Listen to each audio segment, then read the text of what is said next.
Bonjour à tous, bienvenue sur Ma vie d'entrepreneur, le podcast des ambitieux et ambitieuses. Je suis Tendresse Venissa, la fondatrice de My Partners et Ma vie d'entrepreneur. Et depuis 2018, j'accompagne les entrepreneurs et les porteurs de projets dans le lancement et développement de leurs activités. Actuellement, j'ai un club que j'ai lancé très récemment, un club pour entrepreneurs qui va vous permettre de booster le développement de votre entreprise. Alors, je vais vous expliquer un petit peu. En gros, vous allez avoir dedans des formations, du coaching, du mentoring réalisé par des entrepreneurs à succès. Vous allez avoir des masterclass, vous allez avoir des séances de brainstorming, c'est-à-dire que plusieurs fois dans l'année ou même une fois par mois, vous allez pouvoir du coup partager une problématique et tous les membres du club vont réfléchir sur votre problématique, vous donner des conseils, etc. Bref, utilisez le levier de l'intelligence collective avec pour objectif, lorsque vous êtes dans le club, vous arrivez avec un chiffre d'affaires que vous nous dites au moment de l'intégration dans le club. Et ensuite, vous nous dites un objectif de chiffre d'affaires à atteindre à la fin de l'année. Et tout au long de l'année, il y a plein de choses qui sont réalisées, notamment même des points avec vous, des questions qui vous sont posées tout au long de l'année afin de savoir un petit peu les problématiques que vous avez en ce moment. Et nous, derrière, on pourra vous proposer des choses qui vont vous permettre justement d'atteindre l'objectif de chiffre d'affaires que vous avez indiqué. Si vous êtes entrepreneur ou porteur de projet, pour vous faire tester en fait le club, je vous propose de vous inscrire gratuitement pendant 6 mois à une espèce de, comment je peux dire ça, au club, mais version simpliste, dans le sens où le mentoring, je pourrais pas payer des entrepreneurs à succès pour vous mentorer, parce que malheureusement, si c'est gratuit, bah forcément, il y a un problème. Donc, vous allez pouvoir avoir accès à un groupe WhatsApp avec d'autres entrepreneurs ou d'autres porteurs de projets, donc en fonction de votre stade d'évolution. L'avantage, c'est que si par exemple vous êtes entrepreneur et que vous faites, je sais pas, moins de 30 000 euros, vous allez être avec des gens qui ont le même profil que vous. Si vous faites entre 30 et 50, vous allez être avec des gens qui ont le même profil, etc., etc. L'objectif vraiment, c'est de pouvoir se faire des retours d'expérience et des partages qui vont être utiles aux uns et aux autres, et aussi d'avoir du coup des formations qui vont être adaptées à chaque profil, évidemment. Parce que quelqu'un qui fait moins de 30 000 euros, il y a plein de choses qu'il ne sait pas, que quelqu'un qui fait à partir de 50, 100 000, cette personne sait beaucoup plus de choses, évidemment. Tout est lié. Et si vous êtes porteur de projet, l'avantage c'est que vous allez être avec d'autres porteurs de projets qui ont pareil des ambitions, des objectifs à atteindre, etc. Et vous allez être entre vous, vous allez avoir des formations adaptées, des séances de brainstorming adaptées. Bref, vous allez avoir vraiment plein d'avantages en fonction de votre profil.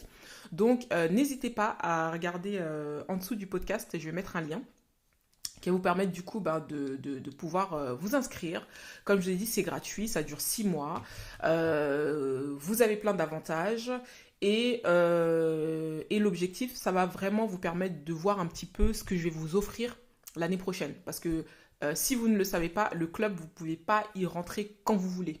Vous avez en fait comment je peux dire ça? Vous avez en fait une période, d'accord, jusqu'à la fin de l'année, vous pouvez vous inscrire, donc jusqu'au 29 décembre. Et ensuite, après, moi, je bosse avec tous les gens qui se sont inscrits pour l'année 2025 pour qu'ils puissent atteindre leurs objectifs.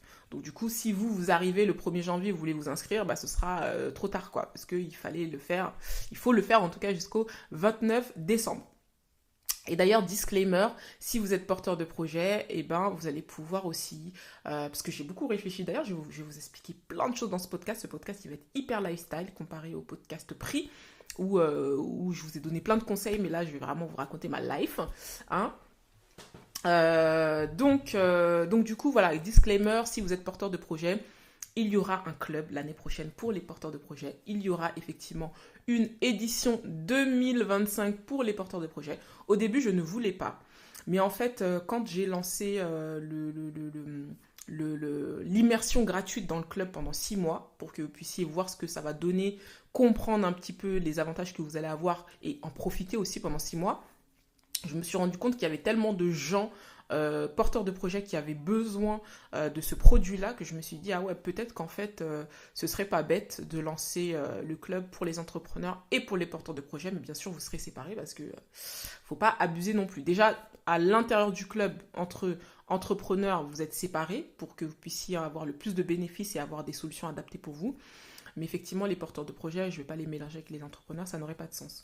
Donc déjà, ça doit être une bonne nouvelle pour certains d'entre vous qui m'écoutez et qui êtes encore porteurs de projets. Alors, du coup, dans ce podcast-là, puisque pour information, c'est mon anniversaire, donc je suis née le 28 juillet 1992 à Brazzaville, au Congo. Et du coup, voilà, je fête mon 32e anniversaire. Voilà, j'ai 32 ans. Je ne sais pas si c'est jeune ou pas jeune, mais en tout cas, c'est vrai qu'il y a plein de leçons que j'ai appris ces dernières années et j'ai envie de vous les partager. Il y a 15 choses que j'ai envie de vous partager dans ce podcast. Alors déjà, petit contexte un petit peu pour ceux qui ne me connaissent pas. Donc voilà, je suis née dans les années 92 à Brazzaville et moi, si vous voulez, j'étais quelqu'un de très malade tout le temps. Et je me souviens même, mon père, c'était quelqu'un qui me disait tout le temps, toi, quand j'ai grandi, hein, et parce que j'ai eu une adolescence un peu compliquée, j'étais un enfant très très très compliqué, donc je ne sais pas si le karma va me frapper avec mes fils, s'ils vont me faire vivre la misère. Mais en tout cas, c'est vrai que moi, j'ai fait vivre la misère à mes parents. Et les parents ils me disaient tout le temps, toi, t'es venu en France, t'étais quelqu'un qui était tout le temps malade au bled. Je ne compte plus, ça c'est mon père qui disait ça, tu as pu mourir, tu as failli mourir tellement de fois. Donc, concentre-toi, travaille à l'école, sois une personne intelligente, gagne de l'argent, etc. Ça, c'était des choses que mes parents me répétaient tout le temps. Ils me disaient, dans ce pays-là, si tu n'as pas d'argent, tu n'as pas de respect. Et d'ailleurs, je l'ai moi-même vu, parce que quand on a fui la guerre civile du Congo en 97, on est arrivé en France. Il y a eu des histoires d'expulsion, bon voilà, enfin, de toute façon, pour la petite histoire, et ça j'en parlerai à un moment donné dans mon podcast, c'est que j'ai envie d'écrire un livre. Je reviendrai dessus. Si vous écoutez déjà mes podcasts, vous le savez déjà, parce que c'est la 1000e fois que j'en parle. Et donc, du coup, voilà, il y a eu des histoires d'expulsion. À un moment donné, on a habité dans un quartier, là, à Montreuil, dans un bâtiment qui était tellement insalubre. Non, mais le niveau d'insalubrité, carrément même, il y avait du plomb qui tombait et mon petit frère, il mangeait ce plomb. Carrément même, il n'y avait pas des toilettes à l'intérieur de l'appartement. On devait sortir de l'appartement pour aller aux toilettes qui étaient sur le palier, toilettes utilisées par d'autres personnes, des toilettes dégueulasses. À un moment donné, les toilettes ne fonctionnaient même plus, ça a duré des mois et on était obligés de faire nos besoins dans des sacs poubelles. Non mais, franchement, je pense que ça, c'est des choses dans ma vie, ça m'a tellement marqué, je me dis, mais ce monde-là, si t'as pas d'argent, façon qu'on va pas te respecter, tu vas pas t'en remettre en fait, tu vas pas t'en remettre. C'est mieux d'avoir de l'argent pour son bien-être déjà, parce que c'est important, on n'est pas né pour souffrir, voilà, hein. On est là quand même pour vivre des expériences, des aventures, et il vaut mieux avoir de l'argent pour en vivre. Mais quand tu n'as pas d'argent, mais la société ne te respecte pas. Tu n'as aucun droit, on ne te respecte pas, on te prend de haut. Non mais vraiment, non, pardon. Donc tu sais, il y a eu plein d'expériences comme ça. Et puis c'est quoi? Qu'est-ce qu'on t'offre? C'est que HLM, assistante sociale, rendez-vous droite-gauche, t'es baladé à droite-gauche. Non, vraiment, ce monde-là, si tu n'as pas d'argent. Non, franchement, c'est terrible. Et donc ça, c'est des choses qui m'ont marqué. Et je me suis dit, non, moi, dans ma vie, je veux avoir des sous. Dans ma vie, je veux avoir une vie confortable. Dans ma vie, j'ai envie aussi de faire un travail qui m'anime, parce que moi, quand je voyais mes parents, encore ma mère, elle travaillait à domicile, donc ça allait, elle était coiffeuse, elle travaillait pour elle, mais mon père, par exemple, lui, il travaillait dans une boîte, donc moi, je voyais les horaires, en plus, j'allais dire 9-17, il faisait pas du 9-17, puisqu'il se réveillait très tôt. Mon papa, c'était quelqu'un qui se levait à 4 heures du matin pour aller travailler, quoi, donc c'est des choses que j'ai vues, et puis je sentais que, enfin voilà, je sentais pas que le monde du salariat, de l'entreprise, c'était épanouissant. Lui, je le voyais plus comme comme en gros un effort qu'il faisait parce qu'il fallait payer les factures, il fallait qu'il s'occupe de ses enfants, fallait que... Et du coup, je me disais, mais moi, je veux pas que le travail soit juste un outil pour payer mes factures, en fait. Tu vois, c'est important pour moi d'avoir de l'argent, c'est important pour moi d'avoir des bonnes conditions de travail, c'est important pour moi des bonnes conditions de vie, excusez-moi. Mais je suis désolée, pour moi, le travail, ça doit pas être juste l'outil qui te permet de payer tes factures. Et voilà, ça doit être quelque chose, tu te lèves le matin, tu es content. Tu es content de faire ça, tu es heureux, etc. Et ça, c'est vraiment quelque chose que j'ai ressenti uniquement que lorsque j'ai été entrepreneur. Alors, ce qui est paradoxal, et je vais vous en parler un petit peu plus loin dans le podcast, c'est qu'à un moment donné, tout en étant entrepreneur, hein, j'ai fait le tour, j'avais envie d'autre chose, j'étais plus épanouie, etc. Donc, le modèle de vie offert par l'entrepreneuriat, donc cette liberté, etc., m'épanouissait. Le fait de pouvoir me dire, bah, je peux aller à un rendez-vous de l'orthophoniste pour mon fils, etc., bah, c'est pas contraignant pour moi. J'ai juste à ne pas poser de rendez-vous avec des clients à ce moment-là et gérer ma vie de maman. Et c'est vrai que cette flexibilité-là, vraiment, elle est merveilleuse, quoi. Elle est merveilleuse. Et on peut aimer cette flexibilité-là tout en se disant, bah, c'est vrai que l'activité que je fais actuellement dans l'entrepreneuriat, bah, c'est une activité qui ne m'épanouit plus comme avant. Et c'est quelque chose qui m'est arrivé et je vais vous en parler dans le détail, je vais vous expliquer. Et c'est vrai que, voilà, pour moi, le travail, ça ne devait pas être juste un outil pour payer les factures. J'avais l'impression qu'en devenant salarié, c'était ce qui m'attendait, quoi. Donc voilà, du coup, je vous invite à aller regarder le post en question où je partage mon parcours. Je partage le fait que aussi, entre-temps, j'ai lancé une entreprise de cosmétiques que j'ai revendue parce que j'étais dépendante de ma fournisseuse. Ne jamais être dépendant de qui que ce soit. Et c'est pour ça que plus tard, quand je vais vous parler du CPF, vous allez comprendre pourquoi en fait ça me fait chier aujourd'hui de me sentir dépendante du CPF. Parce que la dernière fois que j'ai été dépendante de quelque chose ou de quelqu'un, ça s'est très mal fini. Donc c'est pour ça que être dépendant, c'est vraiment pas une bonne chose, mais je vais revenir dessus un peu plus tard. Et c'est vrai qu'en étant dans le e-commerce, j'avais plus de 3000 clientes fidèles, je gagnais très bien. Vraiment, comment dire, l'expérience entrepreneuriale que j'avais eue m'a fait comprendre que vraiment, l'entrepreneuriat, ça te permet d'être bien, d'aimer ce que tu fais et de gagner de l'argent, en fait. D'avoir ces deux côtés-là qui, pour moi, constitue en fait le bonheur, quoi, le bien-être mental que tu vas éprouver au quotidien. Donc déjà voilà. Ensuite après, qu'est-ce qui m'est un petit peu arrivé dans mon parcours? Donc du coup ça, j'en ai beaucoup parlé, si vous me suivez un petit peu, vous savez. J'ai travaillé dans DHL, chez DHL pardon, j'étais pas épanouie. Je faisais ça parce qu'il fallait que j'ai mon master en alternance, puisque j'ai été 2 ans en alternance chez DHL. Ensuite après j'ai signé 1 an CDI. Je sentais que j'étais en gros, comment je peux dire ça, un pion. Je sentais que mes idées, on n'en avait rien à foutre. Mon côté digital, marketing, etc. Alors, ils aimaient mon côté marketing, digital, etc. Mais je sentais qu'en fait, euh, voilà, en fait, donne-nous ton avis quand on te l'a demandé, en fait. Et comme on te le demande très peu, la plupart du temps, on te demande d'exécuter. Donc voilà, du coup, j'avais l'impression qu'en fait, j'étais juste là pour produire, qu'on s'en foutait de ma vie. En plus de ça, j'étais pas particulièrement bien considérée. En plus de ça, j'avais pas particulièrement un bon salaire parce que pour ceux qui savent, je le disais, j'étais payée 1800 euros net. T'enlèves les tickets resto et tout ce qui est lié au transport et tout ça. Au final, ça te fait du 1006 net. Tu dis, t'as fait un master pour 1600. Enfin, voilà, j'ai envie de vous dire, vraiment, je me disais, mais je veux pas de cette vie, en fait. Je veux pas ça pendant 40 ans, mourir, et puis avoir l'impression que dans la vie, j'étais là, de passage, et que je me suis promenée, que, enfin, la vie, elle avait genre pas de but, de sens, ni d'utilité. Et je voulais lui donner un sens. Et c'est vrai que le meilleur moyen pour moi, hein, ça c'est vraiment mon avis personnel, bah, c'est l'entrepreneuriat. Parce que vraiment, tu es maître de ton destin. Donc voilà un petit peu pour le parcours. Après, entre-temps, j'ai démissionné, j'ai été consultante. J'ai commencé par mettre en place des actions marketing et digitales et à faire de l'accompagnement pour les PME, donc à faire des audits et à leur donner des recommandations. Donc voilà, pour booster votre entreprise, il va falloir mettre ça et ça en place. En parallèle, je faisais aussi des accompagnements et du coaching pour les personnes qui voulaient lancer et développer leur entreprise.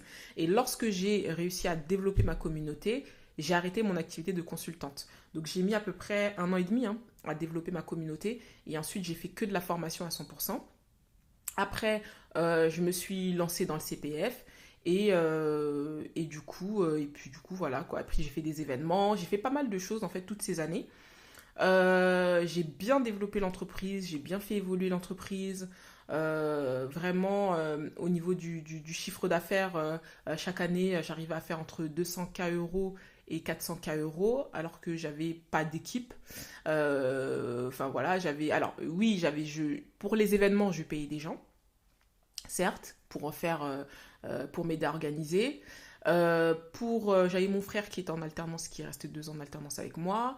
Mais voilà, j'avais pas beaucoup de frais, quoi. La formation, c'est quand même un domaine d'activité où t'as pas beaucoup de frais. Tu n'as pas de TVA, puisque tu peux faire une demande pour en être exonéré. Tu as très peu de charges, quelques outils par-ci par-là. Vraiment, la formation, pour le coup, c'est quand même un très très bon business model. Et ceux qui ont trouvé le filon de la formation en ligne, c'est-à-dire qui vendent que en ligne, c'est un hyper bon business model.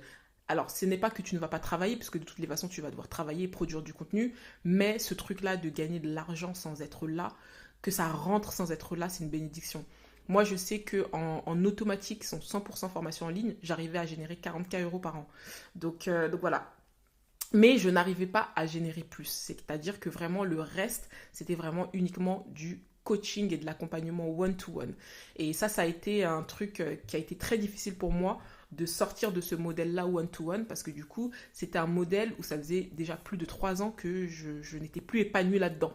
C'était un modèle, tous ceux qui font de la formation au one-to-one, du coaching one-to-one, savent qu'à un moment donné, c'est éreintant, c'est fatigant et vraiment, psychologiquement, c'est épuisant parce que souvent, vous allez avoir affaire à des gens qui attendent que vous fassiez tout le boulot. Des gens, et surtout, ça c'était un problème que j'ai eu avec le CPF, des gens qui sont là en mode, j'ai pas payé, c'est le CPF, donc vas-y que je viens en touriste.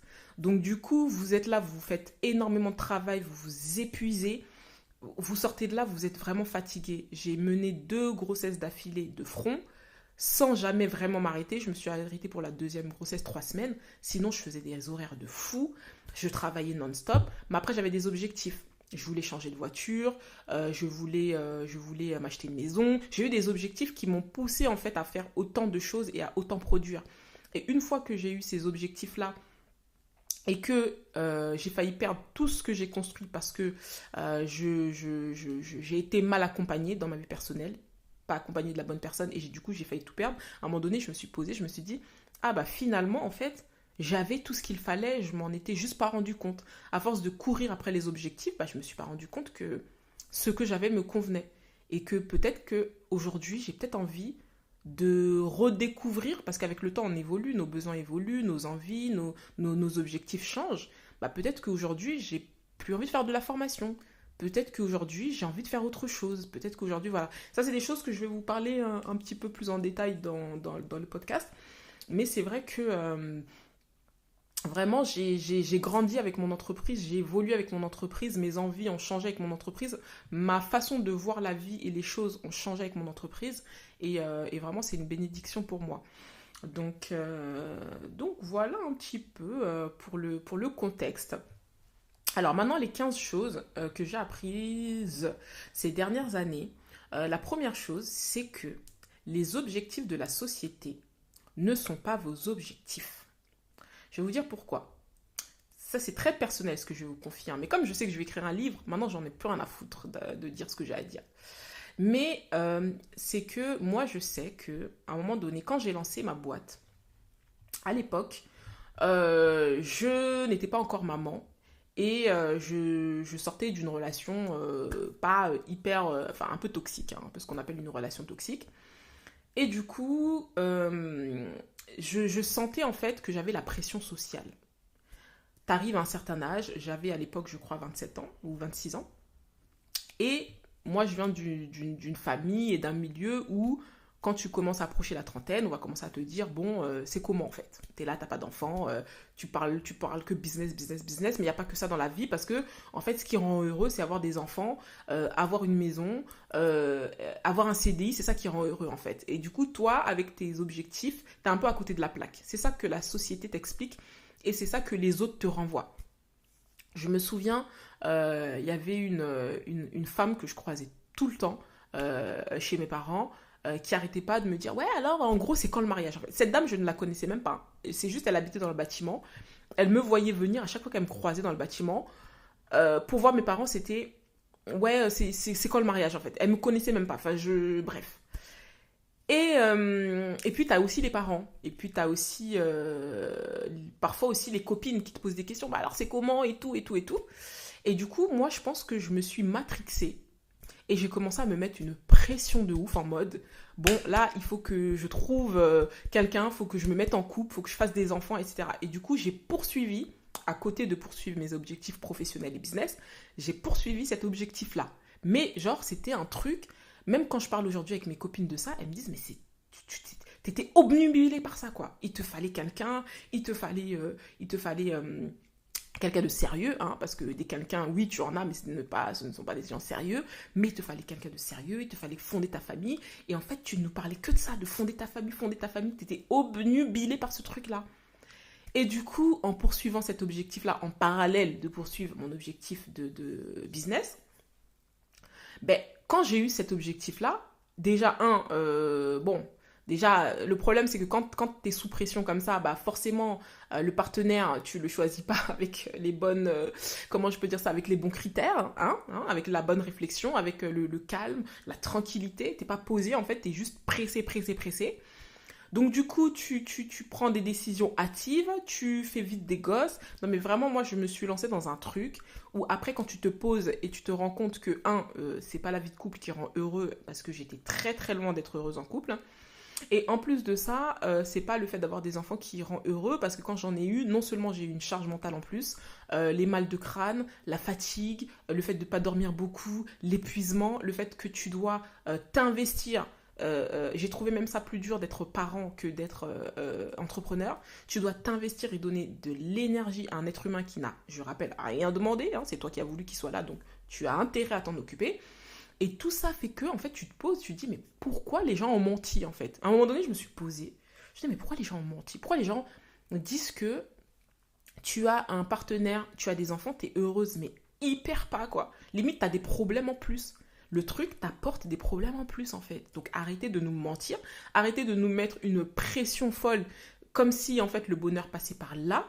Le bonheur passe par, est-ce que, quand tu te lèves le matin, est-ce que tout ce que tu fais au quotidien te rend heureuse ou heureux? Est-ce que ta charge mentale, elle est basse? Est-ce que tu as une haute charge mentale? Est-ce que tu es tout le temps sous pression? Est-ce que tu es tout le temps sous stress? Etc.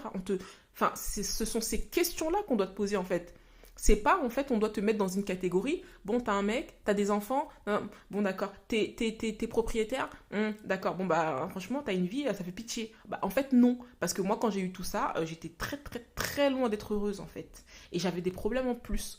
Donc ça, c'est vraiment un truc, je ne sais pas quel âge tu as, toi qui m'écoutes, mais écoute-toi. Après, les enfants, pour moi, je vais vous dire, c'est quelque chose qui était très important. C'est-à-dire que tôt ou tard, j'en aurais fait. Pour moi, c'est important de fonder sa famille. Voilà, à mon niveau, par rapport à ce que je pense, pour moi, c'est quelque chose d'important. Maintenant, je me suis mise une pression qui pour moi n'était pas justifiée aujourd'hui avec du recul en ayant eu tout ça. Je me dis que en fait, si j'avais pris le temps de construire ma vie professionnelle, etc., même si vous allez vous dire, mais attends, t'as quand même fait tout ça, mené tout ça de front, en développant une entreprise comme tu l'as développée, et aussi bien, en ayant vécu voilà, tout ce que tu vivais qui était difficile dans ta vie personnelle, tu as quand même réussi quoi, à mener tout ce que tu as mené de front. Mais je sais que j'aurais pu aller beaucoup plus loin et beaucoup plus vite si je m'étais pas embourbée en mode il faut que j'ai des enfants, il faut que j'ai un... Non, non, il faut que je sois en couple, il faut que je me marie. Non mais franchement, si j'étais pas dans cette espèce de pression sociale qui sert à rien, j'aurais fait 10 fois plus que ce que j'ai fait. Et en fait, je me dis que moi, ce que j'aurais aimé, c'est d'abord me construire professionnellement, être là où j'ai envie d'être. Et ensuite, j'aurais construit ma famille.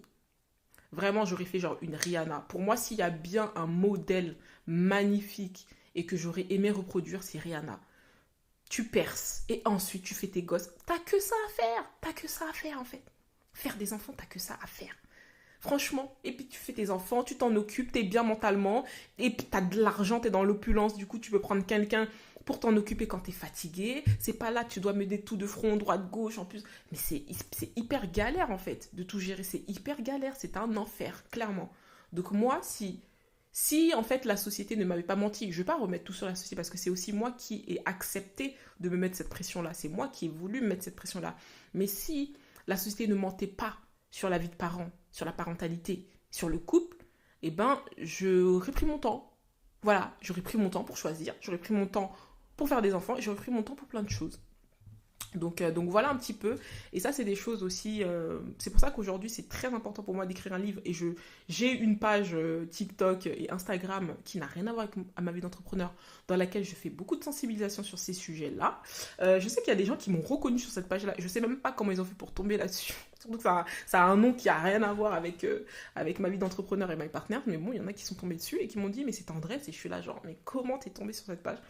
Et en fait, c'est à travers cette page-là que j'ai envie de faire beaucoup de sensibilisation sur ces sujets-là, parce que je sais que quand je regarde autour de moi, eh ben, il y a beaucoup de gens qui, bizarrement, ont la même chose, enfin, ont vécu la même chose que moi, en fait. Et si je peux éviter à beaucoup de gens de passer par quoi je suis passée, eh ben, je me ferai un plaisir de faire de la sensibilisation. C'est pour ça que j'ai envie d'écrire un livre pour parler de plein de sujets, liés à la parentalité, liés à plein de choses, liés au couple, au choix du partenaire, liés à toutes ces choses-là. Et c'est pour ça que du coup, à un moment donné, quand je me suis posée, je me suis dit, ma vie d'entrepreneur n'a plus de sens à mes yeux par rapport à tout ce que j'ai vécu personnellement et par rapport à tout ce que j'ai envie de raconter aujourd'hui. Aujourd'hui, j'ai plus envie de prendre comment je peux dire ça? Un chemin et une carrière dans le divertissement, parce que je considère que faire de la sensibilisation comme ça, écrire un livre, etc., c'est un peu du divertissement, plutôt que faire de la formation, du coaching et tout ça et tout ça.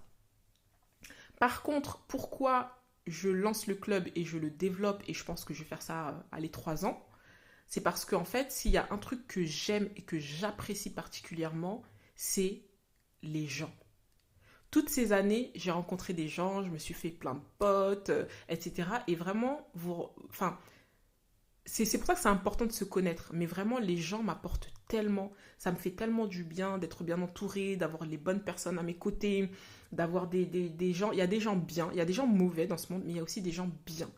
Et en fait, être entourée, avoir des bonnes personnes avec qui je partage les mêmes objectifs, les mêmes ambitions, les mêmes projets, l'envie d'aller beaucoup plus loin, etc.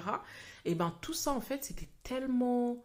ça m'a tellement apporté toutes ces années-là dans la formation, parce qu'en fait, le fait de faire des coachings one-to-one, mine de rien, même si au bout d'un moment, j'étais fatiguée, tu crées du lien avec la personne, parce que tu fais du one-to-one, donc tu apprends à la connaître, à savoir qui elle est, etc. Et surtout, lorsque j'avais des bureaux, forcément, tu les rencontres au physique, donc ça crée encore plus de liens. Et tout ça m'a fait développer vraiment mon réseau, mon carnet d'adresses, et j'ai tellement aimé que je me suis dit, du coup, le club, ça va permettre de faire ce que j'aime, tout en atteignant un dernier objectif que j'ai. J'ai vraiment un objectif à atteindre l'année prochaine. Et dès que je l'aurai atteint, je vais me concentrer sur l'écriture du livre et sur les autres activités que je fais en parallèle par rapport à tout ce que j'ai vécu. Et vraiment, je me dis, le club va donner un sens en fait. Les formations ne donnaient plus de sens à ce que je faisais. Or, le club, la rencontre... être avec des gens qui finalement ils ont le même profil que toi, indirectement, et surtout qui ont les mêmes valeurs et qui pensent la même chose que toi. Humainement, c'est enrichissant. Au-delà du fait que oui, ça va permettre de booster le chiffre d'affaires, ça va permettre de développer ou de lancer l'activité, ça aussi ça permet aussi de grandir en fait. Et ce truc-là, j'ai envie de le conserver le temps de m'impliquer ensuite dans mes autres activités et dans tout ce que j'ai envie de faire en parallèle. Donc voilà, point 1, les objectifs de la société ne sont pas tes objectifs. Le point 2, faire attention à ses relations. J'avais parlé dans l'ancien podcast, le dernier pardon, sur la fixation du prix, j'ai parlé des zones bleues. Ces zones dans le monde, il y a je ne sais plus combien il y a de zones bleues dans le monde, je crois qu'il y en a 4 ou 5. Ce sont des régions du monde où en fait il y a le plus fort taux de centenaires. Et en fait c'est là où les gens le vivent forcément le plus longtemps, mais en meilleure santé et ils ont une meilleure qualité de vie. Et en fait les scientifiques ont observé que le premier élément, le premier facteur, c'est qu'ils ont une excellente qualité de relation. Donc c'est là qu'on s'en rend compte que vraiment, les autres et les relations avec les autres, eh ben, ça participe vraiment à notre bien-être.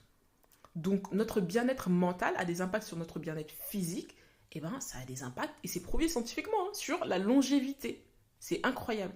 Après, il y a effectivement tout ce qui est lié à la qualité de la nourriture, etc. etc. Bon, il y a plein de choses comme ça qui sont plus, on va dire, mesurables. Mais par contre, les qualités de la relation, c'est prouvé que bah, ça a des impacts. Donc, du coup, ça, c'est un truc que j'ai bien compris, faire attention à ces relations. Vraiment, c'est fou, mais ouais, 2023, là, c'était une année très difficile. Très difficile pour moi, où j'ai ouvert les yeux sur plein de choses, sur les personnes qui m'entouraient, sur les gens à qui j'ai dédié ma vie pour, au final, qui me crachent dessus. Enfin, bref. Mais c'était vraiment une année très, très, très difficile. Hein. Niveau relation. Ouais. Ensuite, la personne qui partage votre vie ne doit pas être choisie au hasard. Je vous ai dit précédemment, moi j'ai eu pression sociale, j'ai pas choisi avec les bons critères, j'ai pas fait les meilleurs choix possibles pour moi. Du coup, c'est pour ça que je vais me lancer dans la sensibilisation, les critères de choix, etc., etc. Et plein d'autres sujets que vous découvrirez si vous tombez sur cette page-là. Et tant mieux pour vous. Mais c'est vraiment important quand on est entrepreneur, d'avoir à ses côtés le bon partenaire. Un partenaire qui va nous pousser, un partenaire qui va nous accompagner, un partenaire qui va alléger un petit peu cette charge mentale d'entrepreneur qu'on a, qui va nous valoriser, qui va nous complimenter, vraiment un partenaire qui va être un plus dans notre vie. Si on s'entoure d'un partenaire qui est un poids dans notre vie, qui nous rapporte que des problèmes, qui pour lui, tout ce qui arrive, enfin, qui va trouver le moyen de faire en sorte que tout soit de votre faute. Je sais pas comment font ces gens-là, en fait. Pour eux, tout est de votre faute. Il y a un truc, tout est de votre faute. Voilà, ils savent retourner la situation, changer. Vraiment, c'est incroyable. Et du coup, si vous êtes entouré de personnes qui compliquent votre vie, vraiment, je vous assure, partez. Parce que vraiment, l'entrepreneuriat, c'est tellement dur qu'on ne doit pas choisir un partenaire comme ça parce que pression sociale, parce que non, il doit être choisi de façon très stratégique. Donc, même si effectivement ça fait des années que vous êtes ensemble, même si effectivement il y a des enfants, même si effectivement ce que vous voulez, si vraiment lorsque vous rentrez chez vous, vous n'avez pas la paix, vraiment, vous rentrez, vous n'avez pas la paix, c'est-à-dire que vous êtes face à une personne qui est limite votre ennemi en fait, je pense que vous devrez vous prioriser. Aimez-vous d'abord. Avant d'aimer quelqu'un d'autre, aimez-vous d'abord. Priorisez-vous d'abord, sauvez-vous d'abord. Voilà, je pense que je ne vais pas débattre longtemps dessus. Hein. De toute façon, voilà, j'aurai l'occasion d'en parler au courant de ma vie, mais le choix du partenaire, j'avais déjà fait de toute façon un podcast là-dessus, hein, sur le choix du partenaire. N'hésitez pas à l'écouter. Mais ouais, c'est capital. Tout le monde n'est pas heureux de ton succès. Et ouais, ça c'est un truc aussi que j'ai remarqué quand vous allez commencer à vous développer dans votre vie, à réussir, à avoir des succès, à faire des choses qui fonctionnent, et ben vous allez voir en fait autour de vous des gens jaloux, voilà, des comportements de haineux, des comportements de aigris, des comportements où vous sentez, parce que c'est toujours votre inconscient qui parle et puis on le sent, que la personne en face elle n'est pas heureuse pour vous en fait. Et bizarrement, quand il va vous arriver des challenges, des choses un peu compliquées, et ben tout le monde tend l'oreille parce que on est content en fait de savoir que finalement toi aussi t'as des merdes. Voilà, il peut t'arriver des choses positives mais toi aussi t'as des merdes.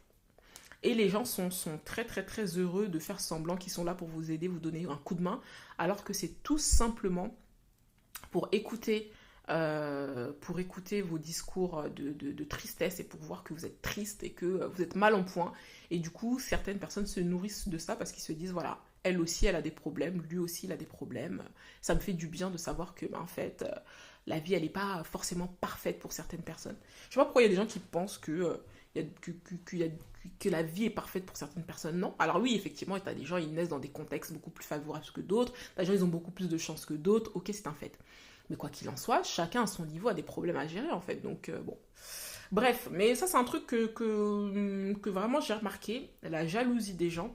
Alors maintenant, est-ce qu'il faut forcément cacher ce qu'on a, cacher ce qu'on possède, cacher ses objectifs, cacher ses projets? Je dirais pas forcément, mais en tout cas, une chose est sûre, c'est qu'il faut bien s'entourer. Du coup, je vais prêcher pour ma paroisse. N'hésitez pas à rejoindre le club. Autre élément, trouver son ikigai. Parce que l'argent, c'est bien, mais il n'y a pas que l'argent dans la vie. Alors, bon, je vais nuancer, parce que l'argent, c'est bien et l'argent, c'est très important. Donc, quand je dis il n'y a pas que l'argent dans sa vie, c'est qu'on ne peut pas faire un métier qu'on n'aime pas et ou être entrepreneur, gagner beaucoup de sous et ne pas aimer ce qu'on fait. Ça n'a genre pas de sens. Et du coup, l'ikigai, pour rappel, c'est une espèce de technique qui permet de trouver sa raison d'être. C'est au centre, c'est un point au milieu. Quand tu l'as trouvé, c'est que tu es vraiment là où tu dois être, en fait. Tu dois savoir ce que tu aimes faire. Savoir dans quoi tu es doué. Parce que ce que tu aimes faire, peut-être tu n'es pas doué dans ça aussi. Il faut savoir faire et être doué dans ça. Savoir ce dont le monde a besoin, pardon. Parce que peut-être que ce que tu aimes faire et ce dans quoi tu es doué, il n'y a personne qui a besoin de ça.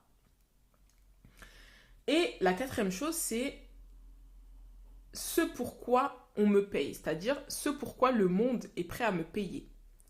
Et quand tu as trouvé ça, tu as trouvé ton truc dans lequel tu dois vraiment, vraiment t'investir. C'est le truc qui donne un sens à ta vie. Et moi, quand en fait j'ai fait des formations, j'ai fait tout ça, j'ai atteint les objectifs que j'avais besoin d'atteindre, et ben à un moment donné, je me suis dit, bon bah ça y est en fait, j'ai atteint ce que je voulais atteindre, mais je suis plus épanouie. J'ai plus envie de faire de la formation, du coaching one-to-one, là. Tout ça là, ça m'intéresse plus. Et du coup, je me suis posée et je me suis dit, ce que j'aime faire, moi j'aime écrire, ce dans quoi je suis douée, depuis que je suis toute petite carrément, depuis que je suis au primaire, les gens savent que je suis quelqu'un qui sait écrire et les gens adorent lire mes histoires. Je me dis, bon voilà, l'écriture, ce dont le monde a besoin. Par rapport à ce que je vous ai parlé, la pression sociale, plein de sujets, plein de faits de société, etc., je sais que même par rapport au compte Instagram et TikTok qu'on a lancé, parce que je ne le fais pas toute seule, je suis avec une amie sur ce projet-là, on se rend compte qu'il y a plein de gens qui ont vécu la même chose que nous. En fait, il y a un besoin là. Ce pourquoi on me paye, je sais que lorsque je vais sortir ce livre, lorsqu'on va faire on va faire des événements et plein de choses qui seront liées à ce projet-là, on sait que les gens seront prêts à payer pour ça. Donc du coup, je me suis dit, mais il faudrait peut-être que je m'investisse beaucoup plus dans ça parce que c'est ce que j'aime faire et je sens que j'ai pas besoin de faire des efforts pour faire ça. Au début, j'ai adoré faire des formations, faire du coaching, comme je vous le disais en début de podcast. J'ai adoré faire ça, mais c'est qu'à un moment donné, on évolue. Nos besoins, nos envies, parfois... Alors, notre personnalité n'évolue... Enfin, comment je veux dire? Notre personnalité ne change pas, on est ce qu'on est, mais il y a des choses qui évoluent en nous. Et en fait, je sentais que dans ces 6 ans, en fait, depuis 6 ans, vous me suivez, depuis 6 ans, j'ai évolué, en fait. Et du coup, les besoins que j'avais au début, les envies, voilà. Au début, j'ai fait des formations, j'ai adoré. Aujourd'hui, en fait, non, j'ai plus envie de faire ça. Voilà, j'ai plus envie de faire des formations, etc. J'ai envie donc de développer le club et j'ai envie aussi de m'investir dans le livre. Le livre dans lequel je vais m'investir à fond, je pense, après 3 ans de club. Je pense que le club, je vais faire 3 éditions et après, je vais... déjà, en parallèle du club, déjà bien développer tout ce que je suis en train de développer à côté sur ce projet-là. Mais ensuite, après, m'investir vraiment à fond dans ce projet-là que j'appelle être du divertissement. Ensuite, un point que je vais passer vraiment très rapidement, la bienveillance. Tant que tu n'as pas mis les chaussettes de quelqu'un, tu ne peux pas savoir exactement ce qu'il traverse. Vraiment, sincèrement, ne soyez pas méchants gratuitement avec les gens. Soyez toujours bienveillants. Vous ne savez pas ce qu'ils vivent. Vous ne savez pas par quoi ils sont passés. Après, je ne parle pas des gens qui sont toxiques, méchants, etc. On ne peut pas être bienveillant avec ce genre de personnes. Mais parfois, quand vous voyez certains types de réactions, voilà, soyez bienveillant avec les gens. Ne soyez pas... ne prenez pas les choses pour vous. Je dis ça pourquoi? Parce que il y a eu une cliente, en fait, on avait on devait se caler, en fait, un rendez-vous. Et elle m'avait envoyé un message et j'ai pas répondu tout de suite, en fait, à son message. Et j'étais en vacances, en fait, à cette période-là. Visiblement, elle ne le savait pas. Et j'ai mis à peu près 5 jours, hein. 5 jours, je crois, pour répondre à son SMS. Et du coup, elle l'a mal pris, elle voulait plus continuer le coaching, etc. Et je me suis dit, mais je comprends pas, en fait. Je suis en train de t'expliquer que je suis en vacances, que je suis toute seule là en vacances avec mes 2 gosses. En plus, ils sont petits. Je suis en train de te proposer une nouvelle date. En fait, pourquoi tu le prends pour toi et jusqu'à tu veux arrêter le coaching? Tout ça parce que j'ai mis 5 jours à te répondre, en fait. Sachant que je suis quand même quelqu'un qui met un petit peu du temps à répondre aux gens parce que ben, j'ai beaucoup de choses, en fait. Donc la bienveillance voudrait que tu dises ok, c'est pas grave, t'inquiète, y a pas de souci, tiens, on se voit telle date, au lieu de non, moi je veux arrêter le coaching, franchement, c'est pas normal, patatu. Enfin, je sais pas, en fait, il y a des comportements que j'arrive plus à comprendre, en fait. Ça me dépasse un petit peu de se prendre la tête sur des trucs qui servent à rien comme ça, là. Enfin, bon, bref. Donc, du coup, ouais, bienveillance. Soyez bienveillant avec les autres. Ça coûte rien, c'est gratuit. Voilà, je pense que je vais passer rapidement sur ça. Autre chose aussi, tu peux tout faire pour quelqu'un dans ta vie. Mais si la personne a décidé de faire de toi son ennemi, ça sert à rien, en fait. Donc moi, ce que j'ai compris dans la vie, c'est que quand vous faites quelque chose pour quelqu'un, il ne faut pas que ça vous coûte une jambe ou un pied. Parce qu'il est probable que vous ayez à le regretter plus tard. Donc quand vous faites quelque chose pour quelqu'un, faites-le en vous disant si demain, si dans 5 ans ou dans 10 ans, la personne elle m'entube et elle me la met à l'envers, est-ce que je vais mal le vivre? Est-ce que je vais regretter ce que je suis en train de faire là? Si la réponse est oui, voilà, c'est que ce que vous allez faire là, ça vous demande beaucoup. Si la réponse est non, bah tranquille quoi, c'est pas grave. Si la personne elle vous entube, c'est que ce que vous allez faire là, ça vous demande pas beaucoup d'efforts.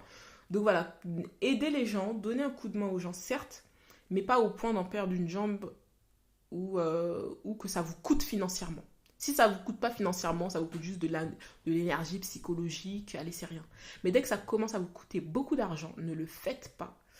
Parce qu'il y a des gens qui sont des professionnels pour vous caresser dans le sens du poil quand ils ont besoin de vous et vous entuber quand ils n'ont plus besoin de vous ou que vous n'êtes plus d'accord avec leurs agissements ou que vous leur dites non, tout simplement. Donc, take care à ce niveau-là, ça c'est une leçon que j'ai appris en 32 ans de vie. Hein. Avoir une communication authentique. Alors ça va être plus business. Parce que moi, je trouve que sur les réseaux sociaux, les gens commencent de plus en plus à être honnêtes. Par exemple, moi, je vous parlais de la parentalité tout à l'heure, où je dis que les gens ne sont pas honnêtes sur la parentalité, où on vous dit que oui, c'est que du bonheur, alors que bon, MDR, on y a mis les pieds, excusez-moi, mais le bonheur, je sais pas si pour vous c'est ça le bonheur, mais en tout cas, pour moi, c'est pas ça. Il n'en reste pas moins que on aime ses enfants du fond du cœur, hein, évidemment. Mais nous dire que c'est un grand bonheur, faut pas abuser. Hein. C'est beaucoup de fatigue mentale. Hein. Donc, du coup, j'aime beaucoup les nouveaux comptes parentalité parce qu'en fait, ils partagent la vraie vie de parents, les difficultés, etc. Et parfois, tu as des gens, ils vont se filmer en train de pleurer, etc. Et moi, j'aime en fait cette communication authentique parce que ça fait vrai et ça crée de l'émotion. Moi, quand je vois ça, moi, ça me touche. Donc forcément, je suis beaucoup plus touchée envers quelqu'un comme ça qui me partage ses challenges et comment elle a réussi à les atteindre parce que bon, si tu vas sur un compte et on voit que des challenges, on voit que quelqu'un qui souffre et tout, bon, c'est pas trop joyeux aussi. Hein. Mais voilà, je sais que tu as eu des challenges et tu m'expliques comment tu les as contournés. Moi, j'adore. Donc, les gens sont plus dans ce type de communication-là. Donc, partagez vos challenges, n'ayez pas peur. Ne soyez pas que dans le tout beau, tout rose. Je dis ça parce que voilà, j'ai eu une cliente récemment qui m'a dit oui, mais moi, je galère à gérer mon activité et en même temps ma vie de parent. Et quand je regarde mes concurrents, je sais pas comment ils font. Et je dis, mais partage ça, partage que tu galères en fait, on s'en fout. Les gens vont aimer en fait, sois authentique, sois toi-même. Ça sert à rien de vouloir montrer une communication hyper lisse, etc. Moi personnellement, la communication lisse, je la fais pas. Moi, je partage mes challenges. Je rentre peut-être pas forcément dans le détail, mais en tout cas, vous connaissez globalement mes challenges. Donc, du coup, voilà, pour moi, la communication authentique, c'est ça qui va qui va créer du lien et qui va donner envie à quelqu'un de te faire confiance, d'acheter chez toi, d'être touché par toi. Parce que d'abord, finalement, aujourd'hui, dans la communication aujourd'hui, on se vend soi-même avant de vendre ses produits. Donc soyez authentique. Ensuite, après, tout le monde n'est pas fait pour faire une multinationale. Ça ne fait pas de toi un mauvais entrepreneur. Et oui, c'est pas parce que t'as pas une entreprise qui fait 50 millions, que tu passes pas sur M6, que t'as pas 1 million de salariés, patati patata, que ton entreprise ne vaut rien. Moi, je suis désolée, quand je regarde par rapport à certains entrepreneurs, t'en as certains, ils vont faire beaucoup de chiffres, mais derrière, quand tu regardes le niveau de vie qu'ils ont, tu te dis, bah moi, j'ai fait moins de chiffres que toi, j'ai moins d'équipe, moins de charges, et finalement, j'ai une meilleure qualité de vie que toi. J'ai réussi à construire dans ma vie plus de choses que toi. Même si toi en face, t'es en train de me dire que ouais, j'ai une petite entreprise, en plus j'ai même pas de salariés et tout, parce que j'en ai eu, hein. Il y a une personne en particulier à qui je pense, qui essaie de me faire comprendre comment je suis encore une petite entrepreneur, j'ai pas vraiment de salariés, j'ai juste mes frères et sœurs en alternance, c'est pas extraordinaire, patati patata. Alors que dans le fond, quand je regarde dans les 6 ans ce que j'ai fait, j'ai beaucoup voyagé, j'ai acheté 2 véhicules haut de gamme, dont un que j'ai offert à mon ex-compagnon. J'ai pu acquérir une maison. Enfin, voilà, je veux dire, j'ai eu un très beau niveau de vie. Ok, j'ai pas de salarié, ok, j'ai pas une entreprise de fou, ok, j'ai pas un truc incroyable. Mais peut-être que toi, en face, tu fais des millions, mais je suis désolée, quand je te regarde, bah, t'habites toujours au même endroit, t'as pas eu un niveau de vie forcément extraordinaire par rapport au mien. Alors c'est pas méchant, je dis pas ça de façon égocentrée. Je dis ça parce que je pense à une personne en particulier qui essayait de minimiser tout ce que j'avais construit. En mode, j'ai rien fait d'extraordinaire. Ouais, bah peut-être que toi t'as fait plus que moi, mais je suis désolée, je le vois pas dans ton niveau de vie. Et pour moi, quand t'es entrepreneur, ce que tu fais, ça doit se voir dans ton niveau de vie. Parce que si c'est juste pour être là, être au charbon toute l'année et pas pouvoir te faire plaisir, je suis désolée, je vois pas l'intérêt en fait d'être entrepreneur parce que je trouve que on a trop de charge mentale et ça demande trop d'investissement personnel, psychologique, tout pour juste en fait être entrepreneur pour la gloire et dire à tout le monde ouais je fais des millions, je fais des millions, mais en fait ça se voit pas sur ton niveau de vie, je suis désolée. Donc voilà, moi je sais pas, tout voilà, enfin bon bref. Être bien entouré, avoir les bonnes infos, être bien entouré. Pourquoi je dis ça? Ha ha ha. Parce qu'en fait, moi, je me suis tapé un contrôle fiscal. Le contrôleur, mine de rien, était très sympa. Il aurait pu me taxer beaucoup plus. Bon, ce qu'il m'a taxé, c'est quand même un montant, hein. Il m'a taxé 35K euros. Hein, mais ça, c'est parce que, en fait, j'avais eu une expert comptable. Finalement, je n'avais pas bossé avec cette personne, hein, mais qui m'avait donné de mauvaises informations. Et ce qui fait que du coup, bah, je me suis retrouvée à payer des sommes que je n'aurais pas dû payer. Donc du coup, s'il y a bien une chose que je vous recommande, c'est être bien entouré, avoir les bonnes informations, parce que tôt ou tard, on vient toujours toquer à ta porte pour te dire « Ah, attention, ça t'avait mal fait ». Donc voilà, l'important c'est d'être bien entouré. Et sans vouloir prêcher pour ma paroisse, c'est ce que je vous propose avec le club. Ensuite après ça revient un peu à ce que je disais plus haut, hein, donc du coup je vais pas détailler. Vends-toi, les émotions c'est important parce que les gens te choisissent toi. Partagez des émotions, partagez un bout de vous, partagez une partie de votre vie, hein. Les gens sont des maquerelles, hein, ils aiment savoir et tout, et du coup ça crée un lien entre vous et eux et ils sont beaucoup plus prêts à acheter chez vous plutôt que chez un concurrent. Reste toi-même dans ton approche client. Pourquoi je dis ça? Rester soi-même. Parce qu'en fait, j'ai souvent une pote qui me dit ouais, toi, tu crées trop du lien avec tes clientes et c'est pour ça qu'ils prennent la confiance et ils se permettent, etc., d'avoir certaines attitudes avec toi. Parce qu'en fait, je lui avais parlé de la cliente qui, je sais pas, a réagi d'une manière que pour moi qui était démesurée par rapport à ce qui s'est passé. Je te réponds pas pendant 5 jours et tu commences à me dire oui j'arrête le coaching, enfin bref. Et donc du coup elle m'a dit oui c'est parce que tu crées trop du lien avec les gens et les gens prennent la confiance. Alors que moi je ne compte pas le nombre de clients avec qui j'ai créé du lien Aujourd'hui, on est potes. Ils viennent même chez moi, etc., etc. Et ils me respectent, en fait. Et ils viennent pas comme ça s'énerver pour un oui ou pour un non, ou être saoulés ou se fâcher pour un oui ou pour un non. Donc c'est pour ça que pour moi, c'est pas une question. En fait, il faut être soi-même en fait. C'est pas parce que tu tutoies un client qui va prendre la confiance, c'est pas parce que tu vous vois un client qui va pas prendre la confiance. Hein, ça n'a rien à voir. C'est une question de personnalité. Si en face, tu as une personne qui a envie de prendre la confiance ou qui a envie de mal te parler, qui a envie de te crier dessus, qui est aigri par exemple, hein, j'invente. Hein. Mais si tu as ce type de personnalité en face de toi, que tu tutoies, vous vois ou que tu mettes de l'espace ou pas, voilà, tu as des gens, tu vas créer du lien avec eux, ils vont te respecter, ils vont te parler gentiment et j'en ai tellement plein d'exemples comme ça. Donc c'est pour ça que reste toi-même. Écoute pas les gens, reste toi-même. Ensuite, après, parfois, il vaut mieux mettre un prix qui te permet de proposer quelque chose de correct. Et aussi, au niveau du prix, ça revient un petit peu à ce que je disais dans l'ancien podcast, mais ne mettez pas un prix trop élevé quand vous débutez et quand vous lancez un projet. Je vais vous dire pourquoi. Alors, vous savez que j'ai lancé un mastermind pour entrepreneurs et j'ai lancé un club pour entrepreneurs.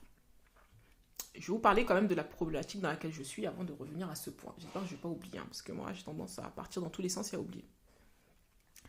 La problématique que j'ai rencontrée en lançant le club, c'est que j'ai eu beaucoup... Alors, j'ai eu des gens hein, qui, par rapport à tout ce qui est offert dans le club, pour 1 an d'adhésion, ils ont trouvé que le prix était totalement correct. Hein. Le prix est de 2500 € pour 1 an d'adhésion. Il y a des facilités de paiement et tout, il n'y a pas de souci. Et il y a des gens vraiment, pour eux, non, c'était très bon prix. J'ai quand même eu des gens, et j'en ai eu beaucoup, et en fait, j'ai commencé à me dire, je pense que j'ai dû me construire toutes ces années ce type de clientèle. Beaucoup de gens qui étaient en mode... tu sens qu'ils n'ont pas envie d'investir de leur poche, en fait. Et donc, ils sont en mode... Ils ne voient pas ça comme un investissement, ils voient ça plus comme une dépense. Donc, à partir du moment où tu vois quelque chose comme une dépense, quand tu le vois comme un investissement, tu te dis, ça va me rapporter derrière. Je sais que ça va me rapporter. Je vais le rentabiliser. Les 2500, je vais les récupérer. Je vais récupérer même 10 fois ce que j'ai investi. Mais quand tu vois ça comme une dépense, et j'ai l'impression que c'est le type de clientèle que j'ai construit au fur et à mesure des années, et bah du coup, j'ai eu beaucoup de « ouais, mais je peux payer un CPF, je peux payer un CPF ». Et tu sens que c'était un point bloquant si j'avais pas le CPF. Du coup, la problématique dans laquelle je me retrouve, c'est que je me sens dans l'obligation de repasser le Calliope, que je repasse à la fin du mois, à la fin du mois prochain, parce que je sens qu'il faut que je permette aux gens de pouvoir payer en CPF. Et sinon, je vais passer à côté de cette clientèle-là qui constitue une grande partie de ma clientèle, en fait. Je suis en train de réaliser. Et du coup, pour ceux qui écoutaient mes anciens podcasts, vous savez que moi, le CPF, j'en ai marre. Ça faisait un moment que j'en avais marre. Le Calliope, j'en avais marre. Parce qu'en fait, c'était lourd administrativement parlant. Et si vous voulez, comme je vous disais à un moment donné dans le podcast, c'est que moi, je deviens entrepreneur pour me lever le matin pour que je sois heureuse, en fait. J'ai envie de faire un truc qui me plaît. J'ai envie de gagner de l'argent en faisant un truc qui me plaît. J'ai pas juste envie de gagner de l'argent, point. Je veux gagner de l'argent en faisant un truc qui me plaît. À partir du moment où je commence à être dans l'administratif, dans la pression, etc., ça ne me plaît plus. À partir du moment où je suis dépendante d'un système, parce que là, je suis dépendante de l'État, ça veut dire que l'État, il décide de me sauter du CPF. Je suis en mode, qu'est-ce qui se passe, quoi? Comment je fais pour gagner de l'argent, en fait? Et si vous vous rappelez par rapport à ce que je vous ai dit en début de podcast, je vous ai dit, moi, quand j'étais entrepreneur dans les cosmétiques, j'étais dépendante d'une fournisseuse. Le jour où elle a eu envie d'arrêter avec moi et de me racheter mon business et de ne plus me vendre ses produits, je me suis retrouvée bête. En mode, bon, bah je ferme, ok, je te revends le business, je ferme. Et puis voilà. Et en fait, c'est exactement indirectement ce que je suis en train de vivre avec le CPF. Alors ok, oui, aujourd'hui j'y suis, oui, aujourd'hui je bénéficie des avantages et tout, mais et demain, point d'interrogation. Et je n'ai pas envie de continuer ce dispositif. C'est un dispositif qui me gonfle. Voilà. Du coup, je me suis dit, bon, écoute, de toute façon, en parallèle, tu as d'autres projets. Le club, tu le fais. Tu as un objectif à atteindre. Comme je vous ai dit, 2025, là, j'ai un objectif à atteindre. À chaque fois que Dieu fait que je me lève le matin, je suis en train de penser à cet objectif-là. Bon, allez, je vais vous le partager cet objectif en fait. Je vais vous le partager. En fait, mon objectif, c'est acheter l'année prochaine une maison à mes parents. En fait, j'en ai marre d'aller à la cité pour aller voir mes parents. En fait, c'est bon, j'en ai marre. En fait, j'en ai marre. Ces dernières années, je me suis dédiée à la personne qui partageait ma vie, avec qui je ne suis plus. Je me suis dédiée à cette personne et j'ai tout donné à cette personne en fait, en oubliant carrément mes parents. Et je me suis dit, mais mes parents, ils étaient en galère. Pendant que toi, tu donnais tout à quelqu'un qui, au final, t'a insulté et tout le tralala qui va avec, là. Alors que toi, t'avais tout donné à cette personne-là. Et t'as carrément délaissé tes parents. Et mes parents, dans ce challenge que je rencontrais dans ma vie personnelle, m'ont accompagné et m'ont tellement aidé. Et Dieu sait qu'ils ont été là pour moi. Mes parents, à un moment donné, ils ne dormaient plus. Hein. Dès qu'ils recevaient un appel de ma part, parfois moi-même, c'est mon téléphone qui les appelait, ils étaient en panique. Ça va, ça va, ça va. Ils avaient peur qu'il me soit arrivé quelque chose. Tellement ce que j'étais en train de vivre dans ma vie personnelle, mais c'était un film, quoi. Et du coup, ils avaient tellement tout le temps peur. Et moi, je me suis dit, mais ces gens qui se soucient de moi, genre, j'ai même pas pensé à eux. J'étais tellement impliquée dans le modèle familial que je me suis construit, la pression sociale que j'ai eue, le fait de fonder ma famille et de tout donner à quelqu'un qui ne méritait pas ce que j'ai donné. Je me suis dit, mais genre, j'ai délaissé mes parents, quoi. Non, c'était trop chaud. En fait, je vais mal vivre le fait que mes parents puissent quitter ce monde sans que je me suis dédiée à eux comme ils se sont dédiés à moi déjà depuis que je suis née, en vrai. Mais encore plus ces dernières années, avec tout ce que j'ai rencontré dans ma vie personnelle, quoi. Et du coup, je me suis dit, non, non, non. En fait, eux, je vais les sortir de la cité. En fait, je vais acheter une maison pour eux. Et ensuite, après, je vais me concentrer sur mon projet là. Parce que j'ai beaucoup de choses à dire. J'ai beaucoup de comptes à régler avec la société. Et voilà, c'est pour ça que cet objectif, il me tient à cœur. Et je me dis, bon, c'est pas grave. J'aimerais pouvoir me dédier hein, à écrire un livre, etc. Mais voilà, c'est pas quelque chose qui va me rapporter forcément de l'argent tout de suite. Donc forcément, je me dis, bon, le club, c'est quelque chose qui va me plaire. J'adore rencontrer des gens, j'aime être avec des gens. Donc du coup, je vais faire ce que j'aime. En parallèle, je vais développer ce que j'ai envie de développer. J'atteins l'objectif de mes parents. Et CPF ou pas CPF, j'en ai plus rien à foutre. Parce que je sais que même si, admettons, on est 5 dans le club, je dis n'importe quoi, on est 5 dans le club, l'année suivante, hein, pour la démission 2026, j'en aurai rien à faire, quoi. On est 5, tu vois ce que je veux dire? Parce que je sais que l'argent rentre ou l'argent rentre pas, j'ai atteint l'objectif que j'avais besoin d'atteindre qui était indispensable à mes yeux par rapport à tout ce que j'ai vécu. Donc voilà, du coup je vous ai dit en fait c'est quoi. Et c'est pour ça que ça me fait chier en fait, pour revenir à l'histoire du CPF, c'est pour ça que ça me fait chier parce que je me dis punaise, je suis obligée de retourner dans ce dispositif là. Le problème aussi c'est que les gens qui payent en CPF, c'est pas les gens les plus investis quoi. Alors, Dieu merci, hein, je vais pas cracher dans la soupe parce que j'ai plein de clients qui écoutent mes podcasts et qui ont payé en CPF. Et c'est des gens vraiment, ils étaient impliqués, les formations se sont très bien passées, ils ont mis en place tout ce que je leur dis, tout ce que je leur ai dit de mettre en place. Notamment, je pense à Délice du Congo, exceptionnelle. Elle a mis en place tous les conseils en sortie de formation. Elle a fait plus de 60 000 € de business en sortie de formation. C'était pas une dinguerie, ça. Donc, je sais que j'ai plein de clients qui ont été exceptionnels, qui payaient en CPF ou pas en CPF. Ils ont mis en place les choses que j'ai demandées et ils ont eu des résultats. Mais je sais aussi que j'ai eu une catégorie de gens, parce que c'était le CPF, ils n'étaient pas impliqués. Et du coup, vous vous retrouvez à mettre beaucoup d'énergie, vous êtes épuisé, vous sortez d'un coaching, vous êtes lessivé. Vous êtes lessivé, concrètement. Et ça, c'était quelque chose que je voulais plus vivre. C'est pour ça que le club, ça m'arrange, parce que le club, en vrai, c'est pas moi qui vais faire les... Alors, il y aura certains coachings et mentoring que je vais faire, mais ce sera aussi beaucoup d'intervenants externes. Donc du coup, je me dis, ouf, je vais plus avoir cette charge mentale-là, et ça m'arrange, et puis voilà.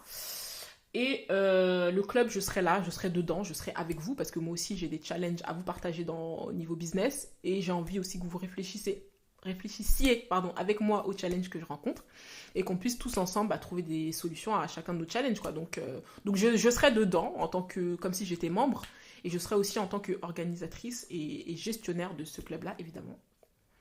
Donc voilà, c'est pour ça que, pour revenir au CPF, excusez-moi, je m'égare un peu, mais ouais, ça m'a un peu fait chier hein, de me dire que je reviens au CPF, je retourne dans ce dispositif que je voulais plus. Et du coup, voilà, vous allez pouvoir, étant donné qu'il y a de la formation il y a une grosse partie formation, masterclass, mentoring, atelier. Bah, du coup, forcément, je vais rendre ça éligible au CPF. Donc, vous pourrez, d'ici le mois prochain, pouvoir payer un CPF pour adhérer au club. Donc, voilà. Et puis voilà. Alors, je pense que j'ai tout dit. Mais du coup, qu'est-ce que je voulais dire par là? Je me suis un peu perdue. Vends-toi les émotions, c'est important, ça je vous ai dit. Reste toi-même dans ton approche client. Parfois, les gens sont juste frustrés et veulent te minimiser. Ça, c'est un autre point. Mais ça, je vous en ai parlé un peu plus tôt. Vous allez rencontrer dans votre parcours des gens qui ont juste pas une vie qu'ils veulent avoir, qui sont juste pas là où ils veulent être. Et du coup, leur seul moyen de déverser leur frustration, c'est en vous crachant à la gueule, en vous minimisant, en vous disant que tout ce que vous souhaitez mettre en place, que vous soyez porteur de projet entrepreneur, ça va pas fonctionner, en vous disant que vous rêvez, en vous disant plein de choses hyper négatives, histoire de vous minimiser. Il y a des gens comme ça, il faut l'accepter. Il faut juste vous dire que le problème, c'est pas vous. C'est juste qu'il a en lui beaucoup de frustration et beaucoup de mal-être. Et il faut juste pas l'écouter, il faut juste pas le prendre pour vous, il faut juste ne pas continuer la conversation avec ce genre de personnes et la sortir de votre vie, tout simplement. Ensuite, après, soigner son bien-être mental, c'est important. C'est important de soigner son bien-être mental, c'est important de faire des pauses, c'est important de partir en vacances, c'est important de voir sa famille, c'est important d'être bien entouré, c'est important tout plein de choses. Mais il ne faut pas rester dans son coin, être que dans le business. Vraiment, accordez-vous du temps avec les autres, avec vos proches. C'est important. Et enfin, voilà, c'est tout. Et puis voilà, j'ai terminé. J'ai terminé mon podcast. Mon podcast, pardon, il est hyper long. Ça fait 1 heure. Ça fait 1 heure que je parle. 1 heure, c'est incroyable.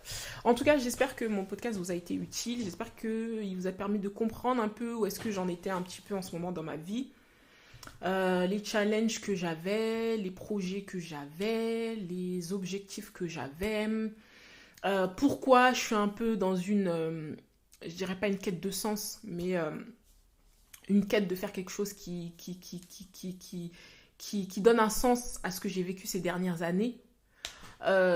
Et pourquoi je suis aussi impliquée, pourquoi je suis aussi heureuse d'arrêter la formation et heureuse de commencer le club, parce que vraiment le club c'est important pour moi. Être bien entouré, déjà c'est la base pour réussir, c'est la base pour aller plus loin, et le fait aussi de pouvoir me donner un nouveau challenge, parce que c'est un nouveau challenge pour moi. Et ça va me permettre d'avoir de nouveaux objectifs, de nouveaux buts, bref, franchement moi j'aime. Après, pour être très sincère avec vous, il y a un client en fait, il m'a appelé hier, il m'a demandé des conseils. Et il m'a dit, ouais, mais toi tu fais des millions. Déjà, il pensait que je faisais déjà des millions avec la formation. Je dis, moi je fais pas des millions avec la formation, déjà je suis loin du compte. Et il me dit, c'est pas grave, avec ton club tu vas faire des millions. Et je suis là genre, mais c'est pas possible en fait, enfin c'est pas un produit, parce que c'est un produit en fait, il y a plein de charges. Donc, du coup, c'est pas un produit où je m'attends à faire des millions, à faire trop de sous, en fait. C'est même pas un produit pour ça, en fait. Moi, c'est un produit vraiment... pour moi, le plus important, c'est le fait de me connecter à d'autres gens, d'être bien entouré, d'avancer. Et en plus, en même temps, hein, je vais utiliser le club aussi pour travailler sur mon business en parallèle, dont je vous ai dit, là, l'écriture de mon livre, liée à toutes ces choses dont je vous ai parlé en début de podcast. Du coup, je lui ai dit, tu sais, moi, le club, c'est pas sur ça que j'attends pour faire des millions, quoi. Par contre, je vais utiliser le club pour atteindre l'objectif par rapport à mes parents. Mais c'est pas sur ça que j'attends. Enfin, limite, je pense même que ça va me rapporter moins que la formation, très sincèrement. Donc voilà, en tout cas, j'ai hâte de vous faire un bilan, j'ai hâte de vous parler de plein de choses, parce que je ne vous ai pas parlé du mastermind, mais là je vais m'arrêter là, parce que ça fait 1 heure, ça fait beaucoup. Dans un futur podcast, je vous parlerai du mastermind, où est-ce que j'en ai au niveau de mes objectifs du club, qu'est-ce que ça a donné, patati patata. Mais en tout cas, rejoignez-nous dans le club, dans la version gratuite du club, Comme ça, vous allez pouvoir du coup voir ce que ça va donner, voir tous les avantages auxquels vous allez avoir droit et voir comment vraiment c'est indispensable pour vous si vous voulez vraiment booster vos activités. Ne restez pas seul dans votre coin, essayez de trouver des idées par-ci par-là, essayez de trouver des solutions par-ci par-là, à essayer de vous en sortir tout seul dans votre coin, vous n'y arriverez pas. Donc du coup, intégrez le club, intégrez le club gratuitement pendant 6 mois, vous allez voir ce que ça va donner. Et ensuite, comme ça, vous allez pouvoir adhérer à l'adhésion d'un an, pendant un an, être à nos côtés. Donc voilà, en tout cas, merci beaucoup d'avoir écouté ce podcast. C'était Tendresse Wenissa. Je vous dis à bientôt. Et joyeux anniversaire à moi. Et n'hésitez pas à me le souhaiter, s'il vous plaît, ça va me faire du bien. Bye bye.